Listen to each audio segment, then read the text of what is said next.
ನಾವು ಈ ವಿಡಿಯೋದಲ್ಲಿ ವಾಷಿಂಗ್ ಸೋಡಾ ಬಗ್ಗೆ ಮಾತಾಡೋಣ. ನಿಮ್ಮನೆಯಲ್ಲಿ ಖಂಡಿತವಾಗ್ಲೂ ಈ ರೀತಿಯ ಪೌಡರ್ ಅನ್ನ ನೋಡಿರ್ತೀರಾ, ಹೌದಲ್ವಾ? ಇದು ನಮ್ಮ ಬಟ್ಟೆಯ ಕೊಳೆಯನ್ನು ತೆಗೆದು ಹಾಕಲು ನಾವಿದನ್ನ ಬಳಸ್ತೀವಿ.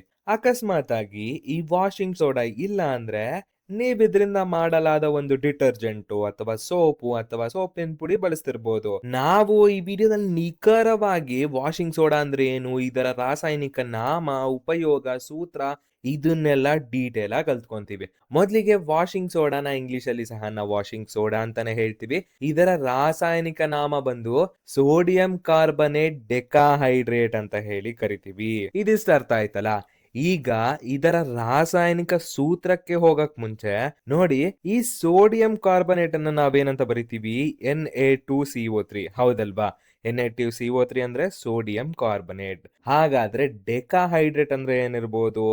ಡೆಕಾ ಅಂದ್ರೆ 10, 10 ಅಂತ ಅರ್ಥ. ಹೈಡ್ರೇಟ್ ಅಂತ ಹೇಳಿದ್ರೆ ವಾಟರ್ ಅಂದ್ರೆ H2O. ಇವೆಲ್ಲ ಸೇರಿ ಸೋಡಿಯಂ ಕಾರ್ಬನೇಟ್ ಡೆಕಾಹೈಡ್ರೇಟ್ ಅಂತ ಆಗುತ್ತೆ. ಇದನ್ನ ನಾವು Na2CO3 ಡಾಟ್ 10H2O ಅಂತ ಹೇಳಿ ಬರಿತೀವಿ. ಇಲ್ಲಿ ಡಾಟ್ 10H2O ಅಂದ್ರೆ ಏನಂತ ಹೇಳಿದ್ರೆ ಇದನ್ನ ಕ್ರಿಸ್ಟಲೈಸೇಷನ್ ಆಫ್ ವಾಟರ್ ಅಂತ ಹೇಳ್ತೀವಿ. ಅಂದ್ರೆ ಸ್ಫಟೀಕರಣದ ನೀರನ್ನು ಸೂಚಿಸುತ್ತದೆ. ಇದ್ರ ಬಗ್ಗೆ ಜಾಸ್ತಿ ತಲೆ ಕೆಡ್ಸ್ಕೊಂಬೇಡಿ, ನಾವು ಸಪರೇಟ್ ವಿಡಿಯೋದಲ್ಲಿ ಇದನ್ನ ಕಲ್ತ್ಕೋತೀವಿ. ಈಗ ವಾಷಿಂಗ್ ಸೋಡಾದ ಸೂತ್ರ ಬಂದ್ರೆ Na2CO3 ಡಾಟ್ 10H2O ಅಂತ. ಈಗ ಇದನ್ನ ನಾವು ಹೆಂಗ್ ತಯಾರು ಮಾಡಿದ್ವಿ ಅಂತ ನೋಡೋಣ. ಟೆಕ್ನಿಕಲಿ ಹೇಳ್ಬೇಕಂತ ಹೇಳಿದ್ರೆ ಇಲ್ಲಿರೋ ಉತ್ಪನ್ನ ನೋಡಿದಾಗ ಈ ಸೋಡಿಯಂ ಕಾರ್ಬನೇಟ್ಗೆ ನಾವು 10 ಮಾಲಿಕ್ಯೂಲ್ 10 ಅಣುಗಳ ನೀರನ್ನ ಸೇರಿಸಿದ್ರೆ ನಮಗೆ ವಾಷಿಂಗ್ ಸೋಡಾ ಸಿಗುತ್ತೆ ಅಂತ ಅನ್ಕೊಂಡಿರ್ತೀರ, ಹೌದಲ್ವಾ? ಅಂದ್ರೆ ಇದು ಸುಳ್ಳು. ಈ ರೀತಿ ನಾವು ಅನ್ಕೊಂಡಿದ್ರೆ ಸುಳ್ಳು. ನಾವು ವಾಷಿಂಗ್ ಸೋಡಾ ಮಾಡೋದಕ್ಕೆ ಈ ರೀತಿ ಮಾಡಲ್ಲ. ನಾವು ಅಡಿಗೆ ಸೋಡಾನ ಬಳಸ್ತೀವಿ. ಅಡಿಗೆ ಸೋಡಾ ಅಂದ್ರೆ ಗೊತ್ತಲ್ವಾ? NaHCO3 ಅಂತ ಆಗುತ್ತೆ.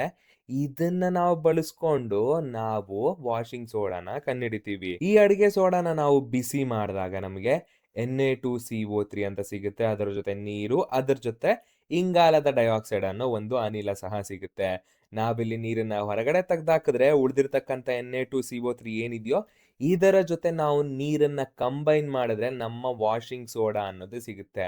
ಈಗ ಕ್ಲಿಯರ್ ಆಯ್ತಲ್ವಾ? ನಾವು ವಾಷಿಂಗ್ ಸೋಡಾ ಬೇಕು ಅಂತ ಹೇಳಿದಾಗ ಈ ರೀತಿ ಆಡ್ ಮಾಡಕ್ ಮುಂಚೆ ನಾವು ಅಡಿಗೆ ಸೋಡಾನ ನಾವು ಬಿಸಿ ಮಾಡ್ತೀವಿ ಅಂತ ಆಯ್ತು. ಇದಿಷ್ಟು ತಲೆಯಲ್ಲಿ ಇಟ್ಕೊಳ್ಳಿ. ಈಗ ನಿಮ್ ಮನೇಲಿ ವಾಷಿಂಗ್ ಸೋಡಾ ಅನ್ನೋದು ಇಲ್ಲ, ಏನ್ ಮಾಡ್ತೀರಾ?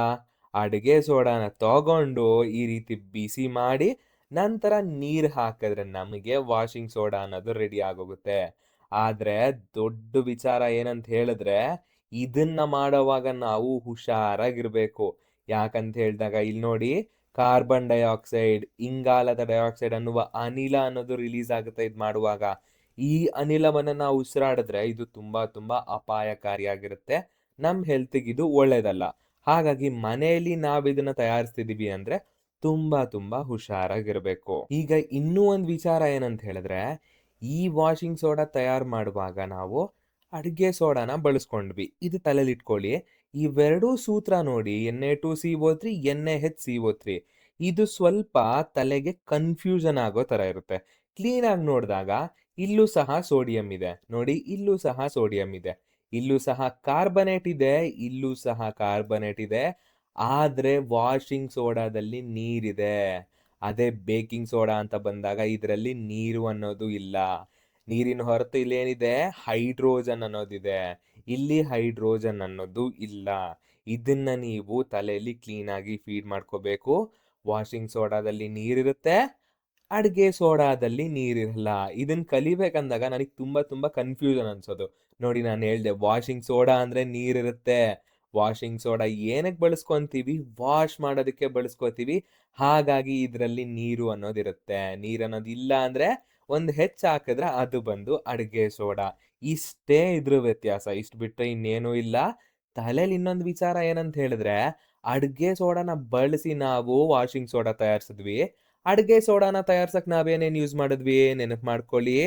ಸೋಡಿಯಂ ಕ್ಲೋರೈಡ್ ಜೊತೆಗೆ H2O ಜೊತೆಗೆ CO2 ಮತ್ತೆ NH3 ಅಂದ್ರೆ ಅಮೋನಿಯಾ. ಸೋಡಿಯಂ ಕ್ಲೋರೈಡು, ನೀರು, ಇಂಗಾಲದ ಡೈಆಕ್ಸೈಡ್, ಅಮೋನಿಯಾನ ನಾವು ಪ್ರತಿಕ್ರಿಯೆಯಲ್ಲಿ ಬಳಸಿದಾಗ ನಮಗೆ NaHCO3. ಇಲ್ಲಿ ನಮಗೆ ಅಡಿಗೆ ಸೋಡಾ ಅನ್ನೋದು ಸಿಕ್ತು. ಇದ್ರ ಜೊತೆ ಇನ್ನ ಒಂದು ಉತ್ಪನ್ನ ಸಿಕ್ತು, ಇದು ಬಂದು NH4Cl. ಇದನ್ನ ನಾವು ಇಗ್ನೋರ್ ಮಾಡಿ ಈ NaHCO3ನ ನಾವು ಬಿಸಿ ಮಾಡಿದಾಗ ನಮಗೆ Na2CO3 ಸಿಗುತ್ತೆ. Na2CO3 ಜೊತೆ ನಾವು ನೀರನ್ನ ಆಡ್ ಮಾಡಿದ್ರೆ ನಮಗ್ ಬೇಕಾಗಿರ್ತಕ್ಕಂಥ ವಾಷಿಂಗ್ ಸೋಡಾ ಅನ್ನೋದು ಸಿಗುತ್ತೆ. ಇದಿಷ್ಟ್ರ ಜೊತೆ ನೀವು NaCl ನ ಮಹತ್ವವನ್ನ ನೋಡ್ಬೋದು. NaCl ಅನ್ನೋದೇನು ನಮ್ಮ ಅಡುಗೆ ಮನೆಯಲ್ಲಿ ಬಳಸುವ ಸಾಮಾನ್ಯ ಉಪ್ಪು ಅಂತ ಆದ್ರೂ, ಇದು ಬರೀ ನಾವು ತಿನ್ನೋ ಆಹಾರನ ರುಚಿಗೊಳಿಸ್ತಿಲ್ಲ ಇಲ್ಲಿ. ಇದ್ರ ಜೊತೆಗೆ ಬೇಕಿಂಗ್ ಸೋಡಾ, ವಾಷಿಂಗ್ ಸೋಡಾ ಅಂತ ಅದ್ಭುತ ಸಂಯುಕ್ತಗಳನ್ನ ತಯಾರಿಸಕ್ಕೆ ನಾವು ಬಳಸ್ತಿದ್ದೀವಿ. ಮತ್ತೆ ಈ ಸಂಯುಕ್ತಗಳು ನೋಡಿ, ಇದ್ರಿಂದ ನಾವು ಅದ್ಭುತವಾದ ಉಪಯೋಗಗಳನ್ನ ಸಹ ಪಡಿತಿದ್ದೀವಿ. ಅದಕ್ಕಾಗಿನೇ NaCl ಅನ್ನೋದು ಬರೀ ಸಾಮಾನ್ಯ ಉಪ್ಪಲ್ಲ, ಇದು ನಮ್ಮ ದೈನಂದಿನ ಜೀವನದಲ್ಲಿ ಬಹಳ ಮುಖ್ಯವಾದಂತ ವಿಷಯ. ಈಗ ವಾಷಿಂಗ್ ಸೋಡಾದ ಸಾಮಾನ್ಯ ಉಪಯೋಗಗಳನ್ನ ನೋಡೋಣ. ಇಲ್ಲಿ ಹೆಸರೇ ಸೂಚಿಸುವಂತೆ ವಾಷಿಂಗ್ ಸೋಡಾ ಏನಕ್ಕೆ ಬಳಸ್ತೀವಿ? ವಾಶ್ ಮಾಡೋದಕ್ಕೆ. ಹೌದಲ್ವಾ? ಬಟ್ಟೆಗಳಲ್ಲಿನ ಕಠಿಣ ಕೊಳೆಗಳನ್ನ ತೆಗೆದುಹಾಕೋದಕ್ಕೆ ನಾವು ಈ ವಾಷಿಂಗ್ ಸೋಡಾನ ಬಳಸ್ತೀವಿ. ಇದ್ರ ಜೊತೆ ಇದು ನೀರಿನ ಗಡುಸುತನವನ್ನ ಸಹ ಕಡಿಮೆ ಮಾಡುತ್ತೆ. ನೋಡಿ, ನೀರಲ್ಲಿ ಕೆಲವೊಮ್ಮೆ ಮೆಗ್ನೀಷಿಯಂ ಕಾರ್ಬೊನೇಟ್, ಕ್ಯಾಲ್ಸಿಯಂ ಕಾರ್ಬೊನೇಟ್ ಮುಂತಾದ ಖನಿಜಗಳನ್ನೋದೇನಾಗುತ್ತೆ ಕರಗಿರುತ್ತೆ. ಈ ಖನಿಜಗಳೇನ್ ಮಾಡುತ್ತೆ ಅಂದ್ರೆ ನಾವ್ ಯೂಸ್ ಮಾಡೋ ಸೋಪ್ ನ ಒರಿಜಿನಲ್ ಗುಣವನ್ನ ವರ್ಕ್ ಮಾಡದೇ ಇರೋ ತರ ಮಾಡುತ್ತೆ. ಸೊ ಸೋಪ್ಗಳನ್ನ ನೀರಲ್ಲಿ ಬೆರೆಸಿದಾಗ, ವಿಶೇಷವಾಗಿ ಈ ಗಡುಸುತನ ಇರೋ ನೀರಲ್ಲಿ ಬೆಳೆಸಿದಾಗ ನೊರೆ ಅನ್ನೋದು ಉತ್ಪಾದನೆ ಆಗಲ್ಲ.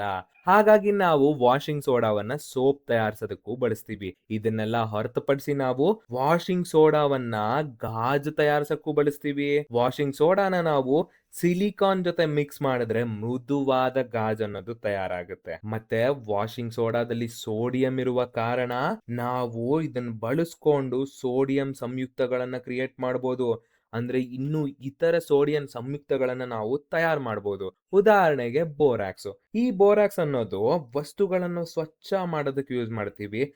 ಮತ್ತೆ ಇರುವೆ ತರ ಕೆಲವು ಕೀಟಗಳನ್ನ ಕೊಲ್ಲೋದಕ್ಕೂ ನಾವು ಇದನ್ನ ಬಳಸ್ತೀವಿ. ಇವೆಲ್ಲ ವಾಷಿಂಗ್ ಸೋಡಾದ ಉಪಯೋಗಗಳು. ಇದಿಷ್ಟು ಅರ್ಥ ಆಯ್ತಲ್ಲ? ಸಂಕ್ಷಿಪ್ತವಾಗಿ ನೋಡೋದಾದ್ರೆ ಈ ರೀತಿ ಇರುತ್ತೆ. ಇದನ್ನೆಲ್ಲ ನಾವು ಕಲ್ತ್ಕೊಂಡು ವಿಡಿಯೋನ ಮತ್ತೆ ಮತ್ತೆ ನೋಡಿ ಅರ್ಥ ಮಾಡ್ಕೊಂಡು ಆಮೇಲೆ ನಾವು ನೆಕ್ಸ್ಟ್ ವಿಡಿಯೋಗೆ ಹೋಗ್ಬೇಕು.